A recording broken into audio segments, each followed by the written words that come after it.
the police will ask us to help them to investigate the matter, and we might be used to track them, monitor them with our equipment. As you can see, there is different floors, different windows. The police will need to come up with something called a RIPA authorization. That RIPA authorization is a special authorization who will give to the police some special rights. Some special rights, and especially rights to breach human rights. Yeah? With that RIPA authorization, it will be possible for the police to ask us to override the system, because the way the system is set, we can not zoom into that building. But with a RIPA authorization, we can override the system and force now the camera to zoom into that building and to see what's going on inside. By the way, breaching people's human rights. And whatever stuff we're going to record could be used in courts. Without the RIPA authorization, if you override the system, and if you start zooming here and there where you are not supposed to zoom, yeah, whatever you, no, first of all, you will definitely lose your job, yeah.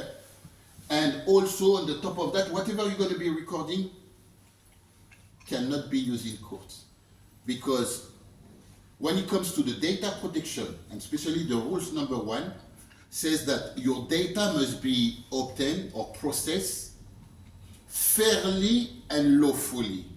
Fairly and lawfully. Fairly and lawfully. So whatever recording you want to provide to the police for their criminal investigation, your material must be obtained fairly and lawfully, because anyone or everyone who will be prosecuted will have the guarantee that he will have a fair trial. Having a fair trial is something that is guaranteed by the human right. Human right number 6. Everyone is entitled to have a fair trial. Now, if in a criminal investigation we use some material that we have obtained by breaking the law, that person will not have a fair trial. So every stuff, every data, every recording that we will collect, must be obtained within the law. Within the law. Otherwise, used in court, that defendant will not have a fair trial, and this could lead to a dismissal, could be a disaster, and especially if that person's got blood in his hands. Yeah, you don't want to carry this kind of responsibility that a case has been dismissed because you have been sloppy, because you make some baby mistakes. Yeah, this is not good. Yeah, so we have a standard to match and maintain. We are professional. We need to understand what we're doing and how to do those things. We need to have a good understanding of the law. We need to have a good understanding of the data protection. We need to have a good understanding of the human rights, and especially as a CCTV operator. As a CCTV operator, there is 3 specific human rights that we must keep in mind.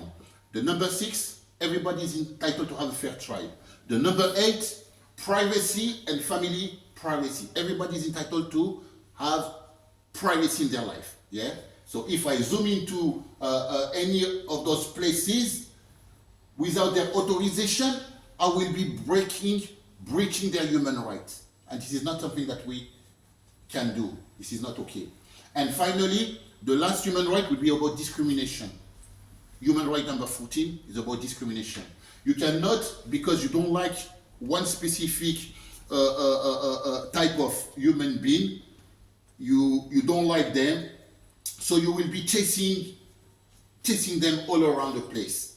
No, the way you work like a professional, as a professional, you work with integrity. You treat everyone the same way. And it's not because you have bad feelings or bad connection with these communities or these communities or these kind of people that is going to become an obsession.